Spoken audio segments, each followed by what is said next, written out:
Okay, so this is for a first shleima for all the cholim of Israel. The next malacha we're going to be discussing is clothing. This is we may have to do this over a few sessions. Anyway, so let's do a couple of points here. It is a mitzvah to check one's pockets on Friday afternoons to ensure that one will not carry on Shabbos, and one should check again during Shabbos prior to each departure. Well, this is where there's no Eruv in place. Wearing clothes is not considered carrying. One may therefore wear a plastic raincoat, even if its only purpose is to protect one's clothes. Women may wear rain hoods. Appendages which form part of one's clothing need not be removed if they are normally worn together. For example, a belt looped into a coat is regarded as part of the coat, even if it is not fastened. A safety pin may be used to temporarily join two parts of a garment. Jewelry may be worn in the normal way. Examples include a necklace, bracelet, tie pin, and cufflinks. Put-on badges may not be worn. Certain authorities prohibit the wearing of a watch, even if it is made of gold. Hearing aids may be worn, and walking sticks used if one is unable to manage without their support. Umbrellas may neither be used nor carried under any circumstances. A handkerchief may be worn as a belt or scarf, but may not be pinned to one's clothing. One may also go out with a handkerchief which was sewn into a jacket before Shabbos. One must ensure, however, that such handkerchiefs are not made from linen, since the combination with the woolen material would contravene the prohibition of shatnez. That is, the mixture of wool and linen. And the next section is going to be regarding a Shabbos key. So let's continue tomorrow. But I just want to go over one point again. It says here, it's something about a safety pin. I just want to go over that again. Hold on one second. Oh, there we go. Appendages which form part of one's clothing need not be removed if they are normally worn together. For example, a belt looped into a coat is regarded as part of the coat, even if it is not fastened. A safety pin may be used to temporarily join two parts of the garment. Okay. Perfect. Thank you, Kevin. Clothing is called begadim in Hebrew. Okay. Sorry, Damon. Why it said about the watch? Why you can't wear a watch? Why did it say that? Right? No, because I think a gold watch represents the golden calf. That's why. But you can wear a watch. Now this just a gold watch you can't wear. Yeah. All right. Thank you. It said even a gold watch. It said even a gold watch. One should, but maybe it's talking about digital watches, or because maybe some people may come to adjust a watch, even if it's a mechanical watch.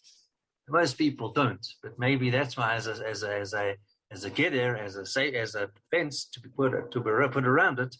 If you don't wear a watch, you won't come to adjust it. Yeah, it's probably digital watches and today the smart watches. And even mechanical watches, some people may pull it out and change the time. Yeah, exactly, and set it, etc. etc.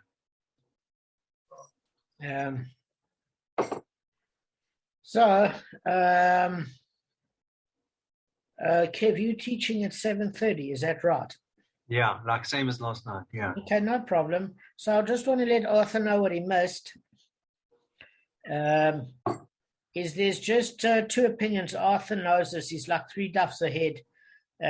Basically, there's an opinion of the rabbis, the Bava Kamma. The Bava Kamma is the anonymous general opinion of the rabbis. And basically, a woman gains appreciation because if she looks robust, apparently it was sexy in those days. So therefore, she put on a little bit of weight and she looked like fertile and all of these sort of things. She has a appreciation value, and the fetus has an appreciation value. In the sense that obviously it's a potential child. So the thing of it is, Rabbi Shimon ben Gamliel doesn't agree with her appreciation, because he said, look, how do you determine the wife's value? Is you put her on the market and you see what she would be worth as a maidservant who was pregnant.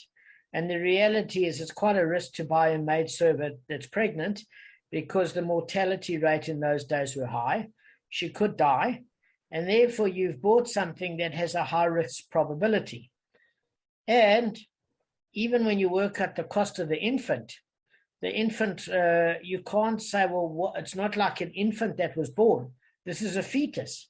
So you're paying for a fetus that might or might not successfully live, might be stillborn or it might live, and the mother might or might not live. So therefore, there's no such thing as any appreciation in the value of the mother. In any case, it's a risk, according to Rabbi Shimon ben Gamliel. But the husband is awarded damages in terms of what the fetus would be worth on the market value had it been born, in terms of a household as a slave or an employee, etc. Even though you see, because you can't work on the value based on the eye of the beholder. What I mean is that you buy a house and you've got memories in that house, or you buy a car. Trust me, when you try and sell that house, you think it's worth more than the buyer thinks it's possibly worth. Try sell a second-hand car. You'd be surprised. You pay a fortune for it new because you're hankering after that model, but try and sell it second-hand and you'll be hard done by to get what you think it's worth. So the thing of it is, we have an objective way of valuing what something is worth, because any husband is going to be emotional in terms of what that child's value would be, and it has to be set at an objective value at the world at large. Okay? So our thumbs up if I make sense so far. That's how we ended off. Right. Arth, thumbs up? You understand? All right. Cool. All right, so let's just see where we're holding now at the moment. We're holding at the point of 49.82, where it says, look, a woman is surely more valuable after giving birth than before giving birth. Why? She's not at a mortality risk, so you don't pay anything for that. Thus, your method of assessment will not result in any payment. And that's Rabba explaining Rabbi Shimon ben Gamliel. So Rabba's saying that they assess the value of the offspring and give the payment to the husband. Well, that makes sense. But because it's impossible to assess the damage in context of the mother's value, the assessment now is purely focused on the offspring themselves. And it's also a complicated calculation, because how much would a person pay for the right to own fetuses that would become his slave children if born healthy, but that might never be born, and thus is considered the value of the offspring? So what we're saying is it's also a risky proposition. Fine.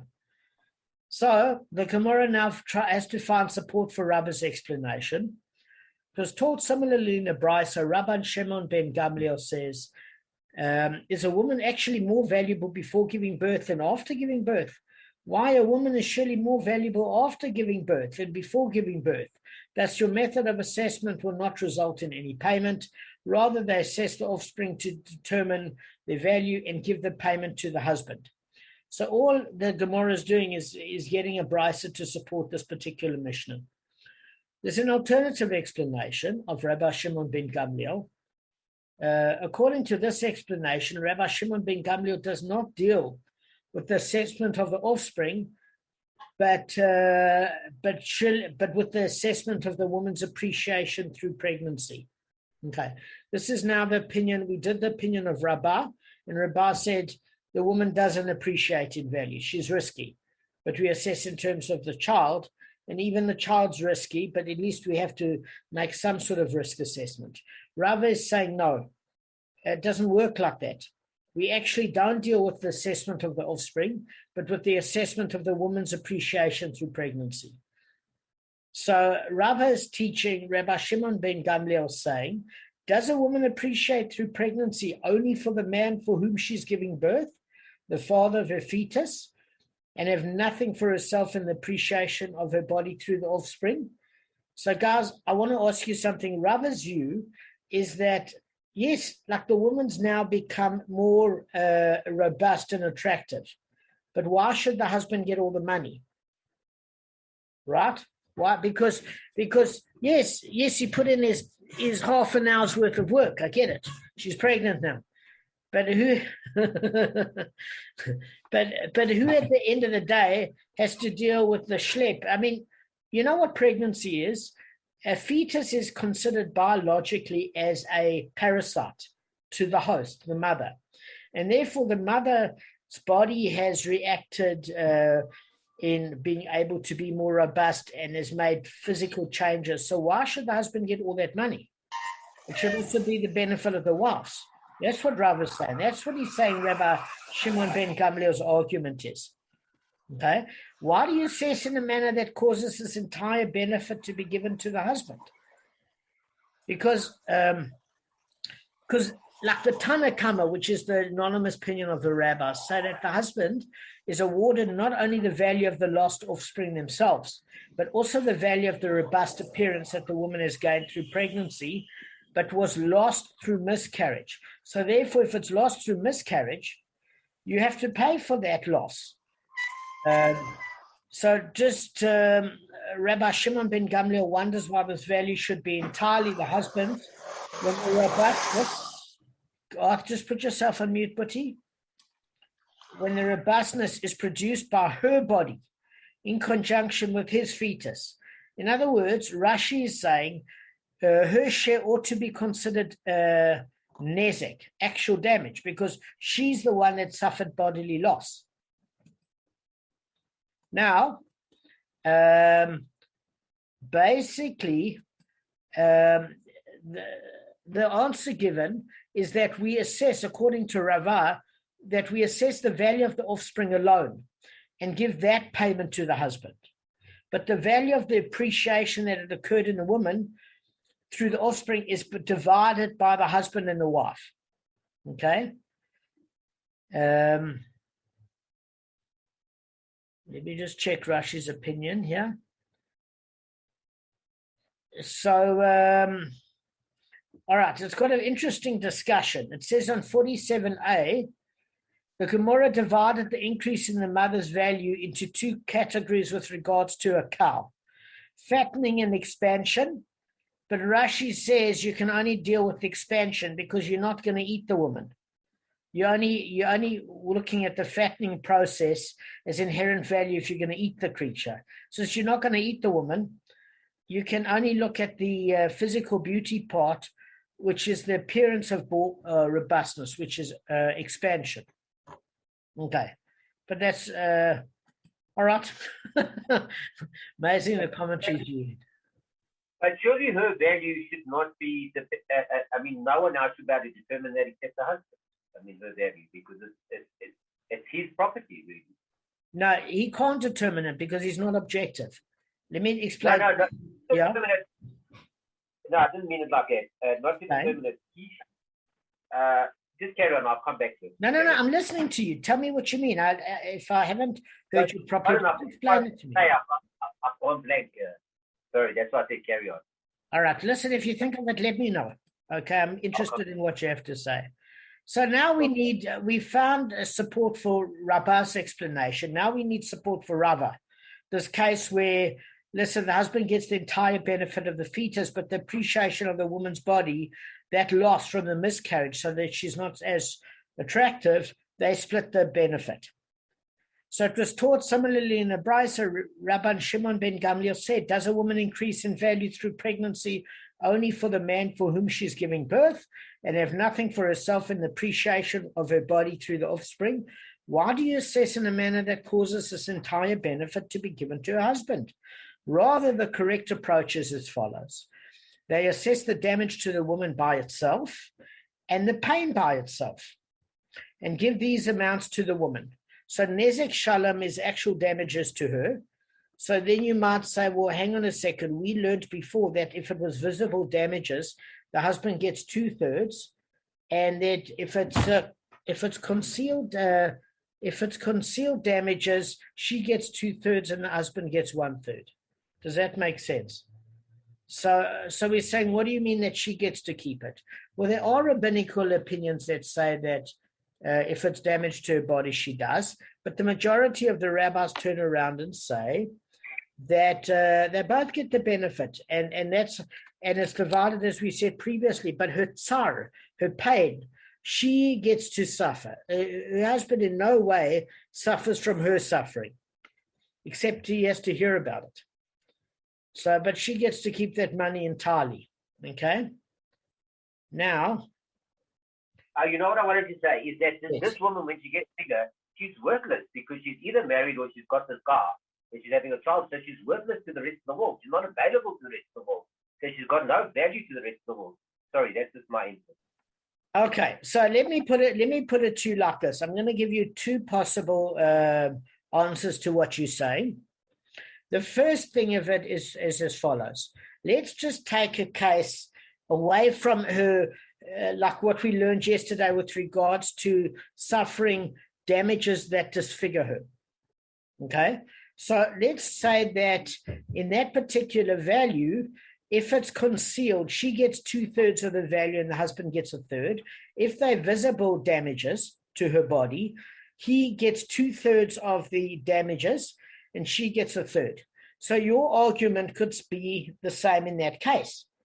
You're using appreciation of the robustness due to a pregnant state here, but we can say also in terms of her level of attractiveness in the case where the husband is awarded 2/3 damages. And the reason being, Gavin's got a good point. He's saying, well, in practical basis, if you're dealing in a Jewish frum society, nobody else is going to have an affair with her. So then that's off limits. So the only one that's really benefiting is the husband. Or if she's single, then nobody's going to knock her up because it's not socially acceptable. So then her robustness is not going to have any more appeal. You know, I've often heard that, so in that particular case, she's ashamed to her family if she lands up pregnant and looking robust without a husband. So therefore, she's either shamefaced or she feels better off at being robust because she's attractive to her husband. But what Gavin's saying is this is only a benefit for the husband. So why should there be any tangible payment? Is that what you're saying, Gavin? What I'm saying is she's not worth anything to the rest of the world because she's tied to him. No, I know that, but it's still a loss to him. Let me give you an example of what I'm saying. So it's the value to him before the pregnancy and the value to him after the pregnancy. Correct. However, he can't determine that figure because obviously he's not objective.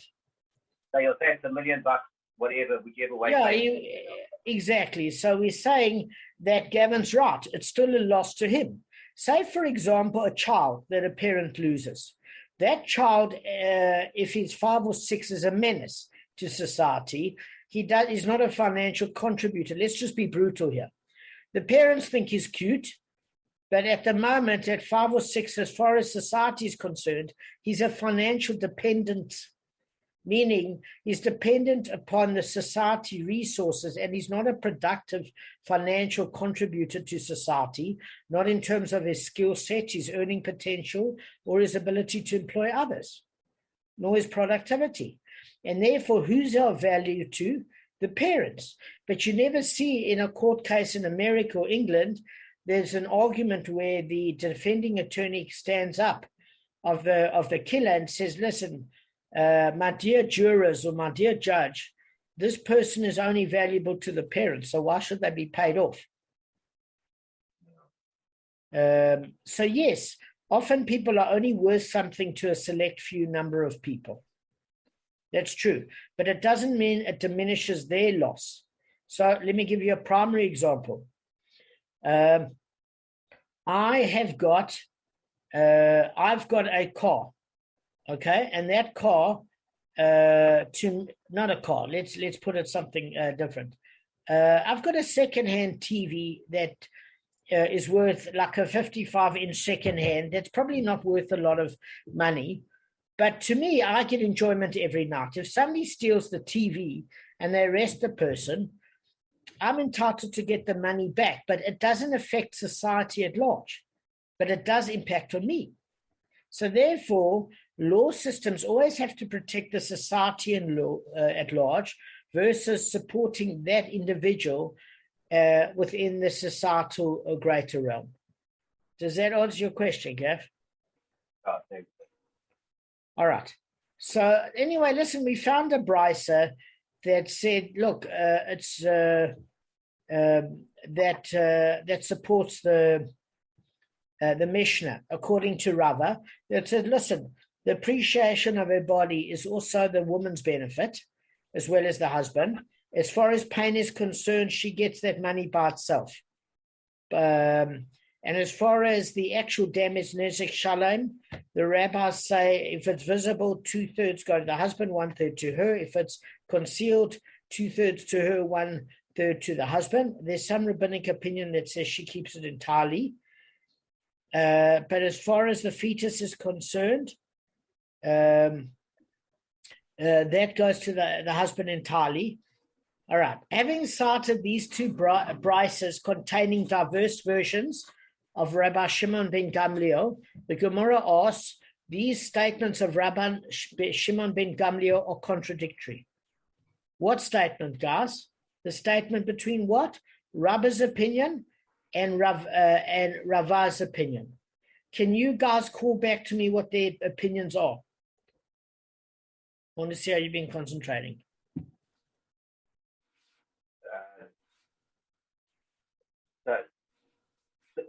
So you did again, Rava and? Rabba, R-A-B-B-A-H, and Rava, R-A-V-A. So Rava is the one who went against Rabbi Gamliel. No, he didn't go against Rabbi Shimon ben Gamliel. Look, you've got two opinions here in the Mishnah. You've got the rabbi's opinions, all of the rabbi's opinions on one side, which is the Tana Kamma, and Rabbi Shimon ben Gamliel, who is an opposing opinion. Okay?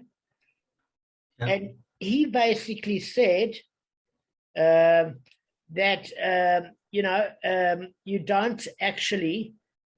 he said it doesn't increase. He said it increases in value. The other one says it doesn't increase in value. Who said who increases and who says what?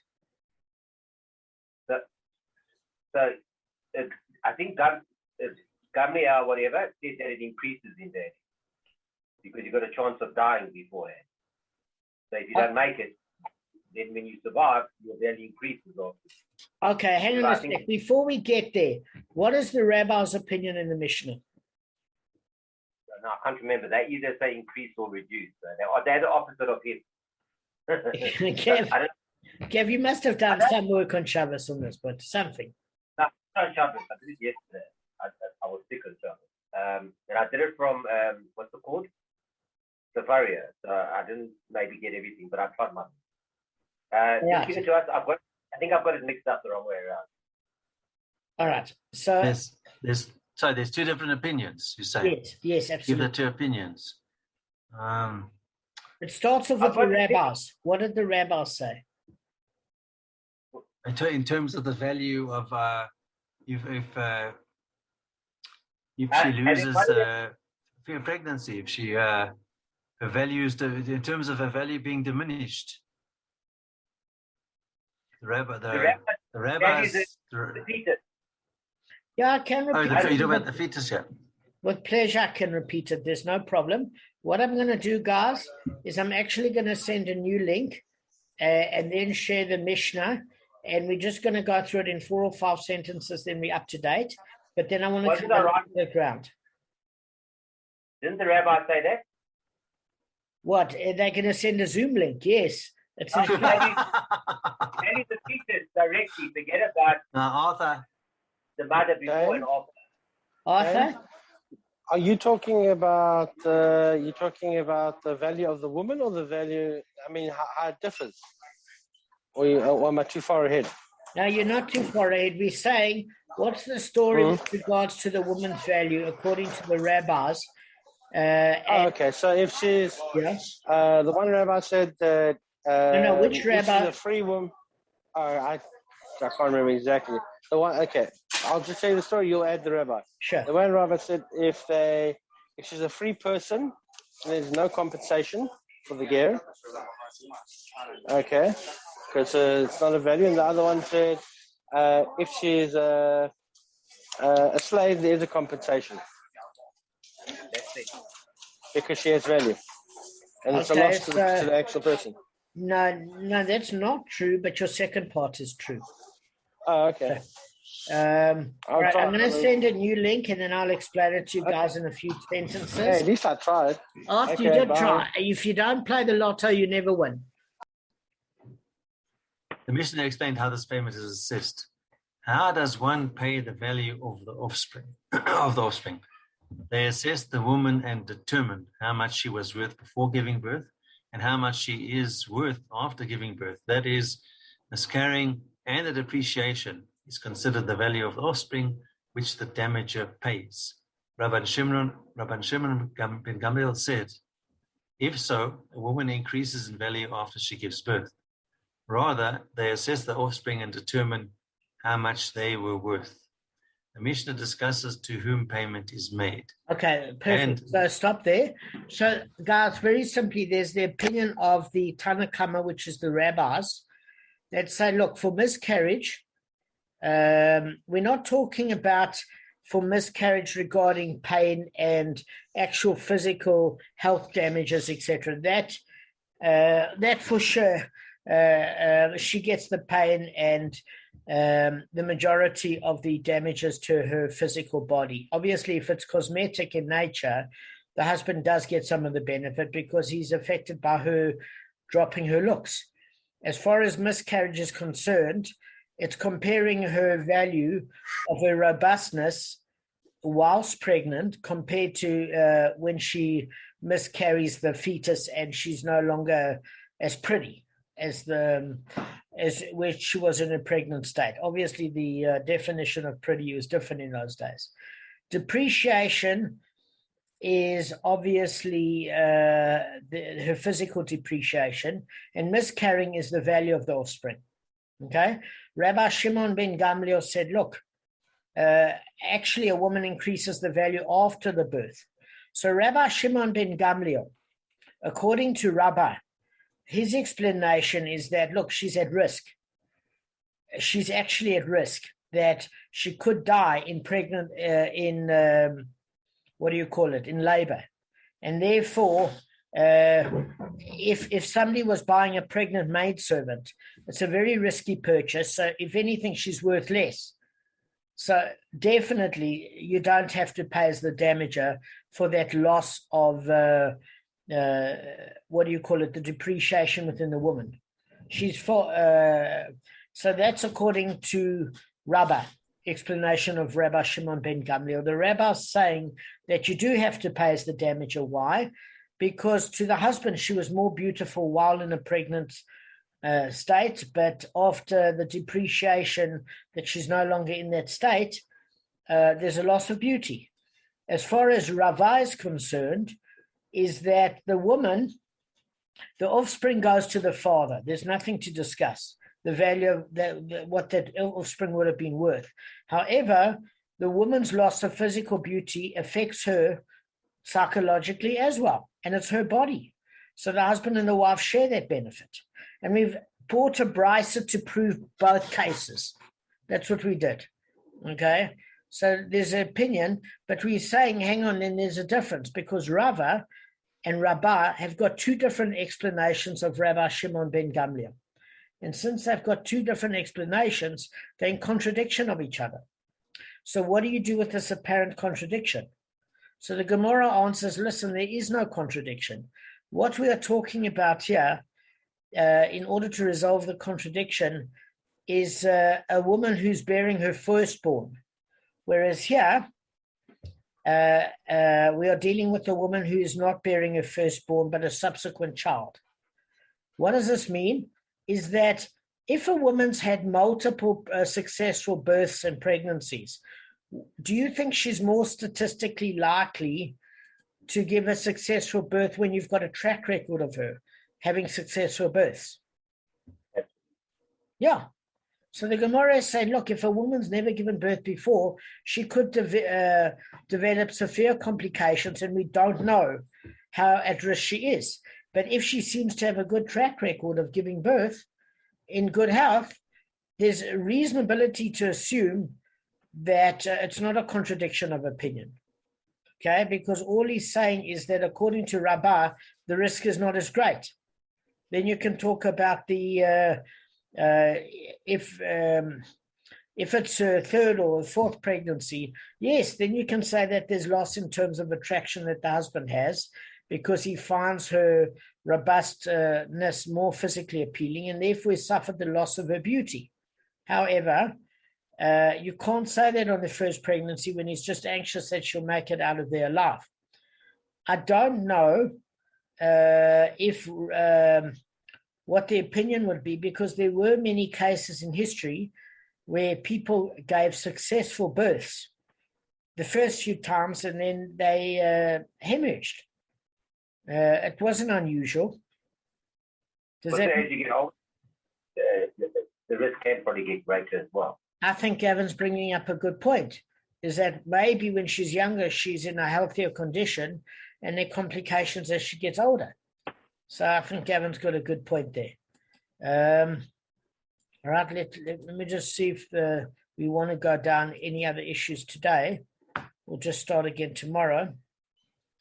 All right, so let's just cover a little bit of ground. We've got a few minutes. The Gemara turns to the Tana Kamma's opinion, which is the rabbis. And the rabbis say that the payment for the appreciation that had occurred in the woman through the offspring also goes entirely to the husband. Okay? So again, it's only Rabbi Shimon ben Gamliel's opinion, according to Rava, that the husband and wife share her value in terms of the damages of her loss of beauty in her body due to her depreciation because of the miscarriage. But the rabbis are saying that money goes to the husband entirely. Even if it's all hidden, the damage. No, there's a difference between damage, say for example, of cosmetic damage, and the comparison to her losing her robustness. Let me just use the opposite example in modern times. You marry a beautiful supermodel, okay? She's nice and petite. And then after her first child, she gains 200 pounds, okay? And she could have taken the world heavyweight title. Okay. Now, in today's terms, we would find her, what's a nice way of saying it? Sexually unattractive compared to how she was. So in those days, the opposite was true. So we're saying, listen, there's a difference between the sexual marketplace of what her husband would find her appealing and where she herself would find herself beautiful, compared to the fact of her physical damage, which might leave her scarred. So, for example, let's say that a woman is petite, but she gets burnt at a restaurant with hot oil by the chef. Now she's permanently scarred, which leaves her physically unappealing because she looks like Freddy Krueger. Okay? So the thing of it is that her husband's embarrassed. He's not going to divorce her, but this was not the woman he married. You know, she looks grotesque. But that's not a weight issue. That's a cosmetic burn issue. Yes, they both deal with physical appeal, but the one is a cosmetic issue in terms of attractiveness, and the one is a weight issue in terms of attractiveness. So bottom line, what are you saying? If it's a cosmetic issue, then it's split like that. But if it's is that what you're saying? No, so what the rabbis are saying is follows. If there's actual damage to her body, okay, then if it's in a revealed place, husband gets 2/3, she gets 1/3. Okay, and the pain, she gets the full payment. If it's in a concealed part of the body, but he's not embarrassed to look at her in public, but in their private bedroom, he's not as attracted to her, he's going to have to suck up the loss, and he gets 1/3 of that loss, and she gets 2/3. But she gets the full pain amount.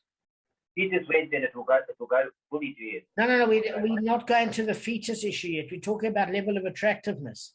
If we're talking about the fact that she gained weight in her pregnancy, the husband finds that more attractive, then according to Rava, explanation of Rabbi Shimon ben Gamliel, the husband and wife split that fee because she also wants to feel attractive. According to the rabbis, that appreciation value, which is now lost as a result of the miscarriage, the husband gets the amount totally because he's the one that's not as attracted to his wife. But is that the result of the fetus? Miscarriage, yes. It's all a result of miscarriage. Now, that's a different issue because the fetus, there's no discussion. That goes to the husband, the value of the fetus. Okay. So that's what I'm saying. That damage to her goes to either split or goes to her or goes to him, depending on the situation. And damage to the fetus goes, or if the fetus, if she loses the weight, whatever, the depreciation on her body, that fully goes to the husband. That's exactly it. But do you want to explain to me, please, who's giving what opinion on what? I'm not sure if I can do that, but I'll try. Let's start with the rabbis. Let me give you some structure. What is the rabbi's opinion in terms of her physical appeal while she's pregnant? I'm giving it to you. In other words, I'm not letting you. I'm making it easier for you. So what the rabbis are saying is that her physical. So what happens is if she miscarriages and it's due to the fault of somebody, then what happens is she will get. The way you determine the value of that fetus is based on according to the rabbis, it's based on the value of what she was at the time when she was pregnant versus the time after she was pregnant when she's miscarried and she's depreciated in value. They determine what that depreciation value amount is, and that full amount goes to the husband. That's the rabbi on that issue. If it's a cosmetic issue, then according to the rabbis, if it's concealed, it goes 1/3. It's 2/3 to the woman, 1/3 to the man, and other way around. If it's revealed, then it's 2/3 to the man, 1/3 to the rabbis. That's the rabbi. Then you've got Rabbi Gamliel. He's saying that he disagrees with the rabbis. He says that the woman actually appreciates after giving birth. So you need to take that into account. And then he says that you determine that increase, and that increase would then go through to that will be split, shared between the two of them. Okay, let me just do a slight little correction. I don't feel 100% comfortable. Okay, so Rabbi Shimon ben Gamliel disagrees that on a pure view of the Mishnah, it seems like he disagrees that she appreciates during pregnancy in terms of value. He's saying that she doesn't. Okay, so that's why Rabbah makes more sense, because Rabbah says, well, obviously she doesn't because she's high risk. Because if you had to buy a maidservant that's pregnant, it's a high mortality rate. Therefore, not only does she not increase in value, but you're kind of relieved once she's given birth, because you know that you might have a successful woman still alive, and the fetus might gain an extra pair of hands for the slave master. But that's only determined after she's successfully given birth to a healthy fetus and she remains alive and healthy.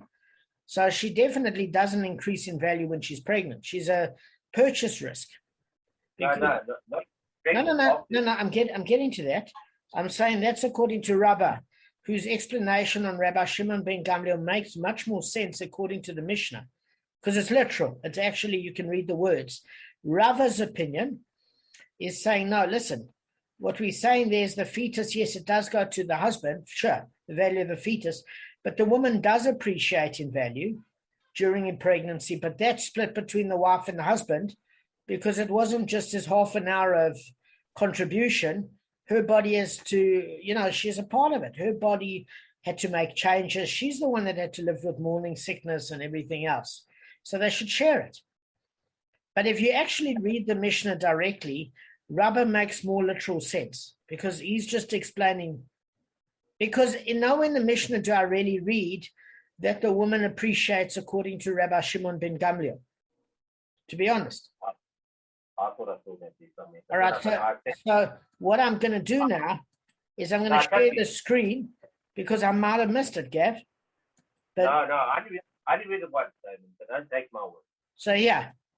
How does one pay for the value of the offspring? They assess the woman and determine how much she was worth before giving birth, how much she's worth after giving birth. In other words, the miscarriage portion. In other words, what the fetus is worth. Because she was worth more after there was the miscarriage, so she's lost the fetus. So that's got a value. And her physical beauty from the depreciation of the robustness is considered the value that the offspring pays. If so, the woman increases in value after she gives birth. Rather, they assess the offspring and determine how much they were worth. So if you read that, I suppose you can say with Rava is saying, look, that you take them as a feed together. As far as the appreciation on her robustness, the husband and wife share it. As far as the offspring, it goes to the husband. As far as Rava is concerned, we say she's not worth more, but the offspring is, and therefore that goes to the husband. Okay? So that's how we're holding. Now, we know that the Rab, so I think, guys, let's leave it on that note, because Kevin's got to teach in 5 minutes. But I think that's a reasonable point to leave it on. Very good.